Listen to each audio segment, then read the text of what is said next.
Parece que essa criatura humana é muito mais inteligente do que eu imaginava. Bro, Eu vou precisar de uma estratégia melhor. Sim. Talvez a gente deva atraí-lo pra nós. Sim, perfeito.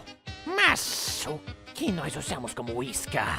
irmão, Do que os humanos gostam? Papyrus. Eu pessoalmente não faço a menor ideia. Mas uma vez eu capture esse Papyrus, humano, talvez eu deva Papyrus, interrogá-lo e buscar Papyrus, informação sobre sua Papyrus, raça. Mas Papyrus, onde ele foi? Papyrus. Como vamos Ai, encontrá-lo? cacete!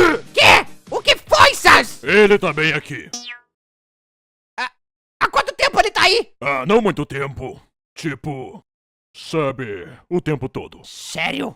Aham, bem da hora, né? Ah, claro, irmão. Isso é bem da hora. Mas sabe o que é mais da hora? O quê? O fato de que você não me disse antes! Tá vendo que eu tenho que lidar? Para de falar com